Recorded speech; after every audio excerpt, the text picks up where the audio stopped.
Shaka Hislop, I know you love to talk about your former club, Newcastle United, but it's time to look into your crystal ball and try and come up with an answer as to how many new additions Eddie Howe and the club will make before the transfer window closes at the start of next week.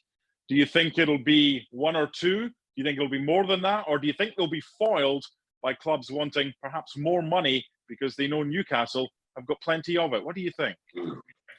I'm going to go three, and albeit that's a very biased three because I'm more hopeful than I am a realist around Newcastle. I say unashamedly. But you mentioned Mark, that doesn't come as simply as it seems. Newcastle United are a team rooted in the bottom three. For all potential prospects, playing in the championship is not something anybody leaving their current clubs, depending on where they are, is going to be looking forward to or excited about. So as a player, it has to come with certain assurances.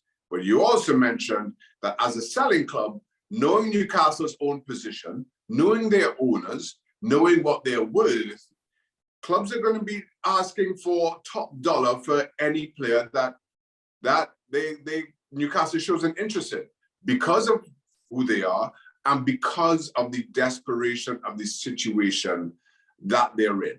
As much as Newcastle have already made a couple of signings so far this January, I still think they need two or three.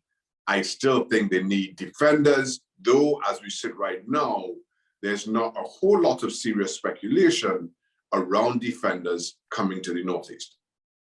Well, there's Diego Carlos from Sevilla. Looks like they've just upped the price because they want to keep him because they're challenging Real Madrid. Bruno Guimaraes was heavily linked, and then Leon came out and said, no, we've not agreed anything just yet. He's a top player, and Jesse Lingard as well. So if you were to kind of prioritize, if they could only get one, would you say they have to get a decent centre-back in or a top defender in?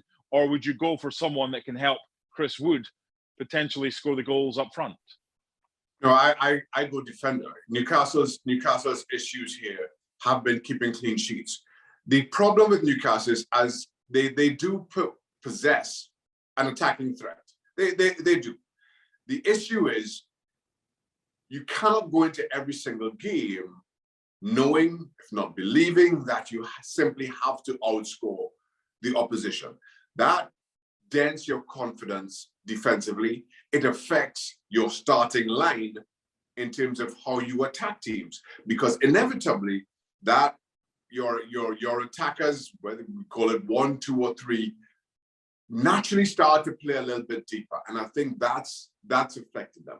Whereas maybe it's helped Saint-Maximin in terms of his own style and how he just likes to run at defenders.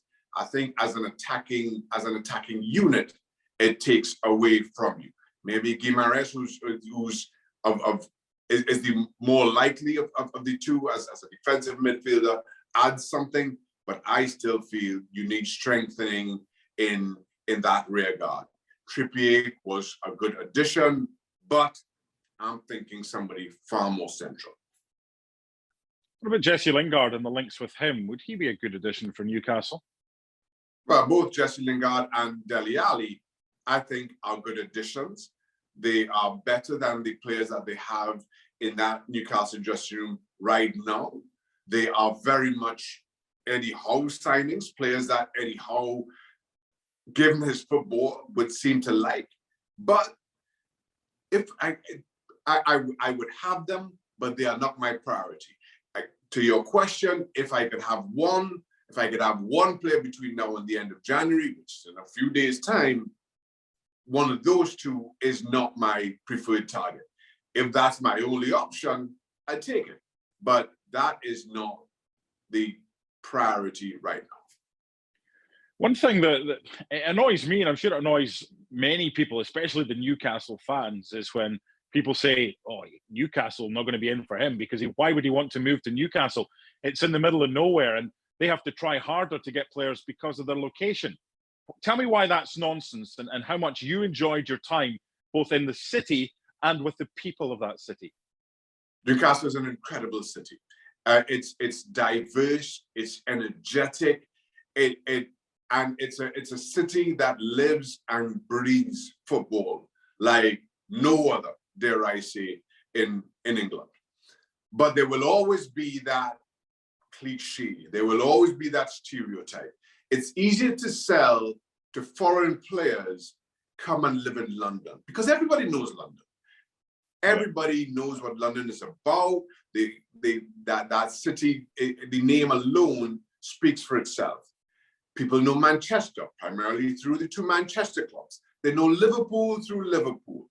Newcastle just seems to be this unknown quantity in terms of players, foreign players primarily, who don't know England, don't know the geography, don't know the different cities. But as someone who lived there for 3 years, as someone who loved every single day of that 3 years, I would say to that person, where I advise them, it's well worth the effort. You will enjoy your football. You will feel valued by the club. You will feel valued by a fan base who know their football, love their football. Finally, Shaq, it's understandable with people knowing how much Newcastle have got to spend now, that there's going to be players linked, and they might have to spend over the top to get the players. But how difficult a job is it for Eddie Howe to find a player that wants to come and play for Newcastle and isn't just coming for the money? That is the most difficult task for Eddie Howe right now. Finding that balance between how much do I pay, or to your question, overpay for this player, and then both for the club and the player, what then happens if, as much as you may not want to think about this long term, what then happens if Newcastle go down and all of a sudden that Premier League money isn't there for you anymore? You can only lean on your owners for so much. What happens if players want exit clauses in their contract? Where do you set that? If you can't get that, do you continue to pay them Premier League salaries? That is a very difficult tightrope for Eddie Howe and Newcastle to be walking right now. Yeah, there's a lot of questions right now with regards to Newcastle and possible new additions before the transfer window closes at the start of next week. A few more days and we'll have all the answers. Thanks so much for watching ESPN on YouTube. And for more sports highlights and analysis, be sure to download the ESPN app. And for premium content and live streaming, subscribe to ESPN Plus.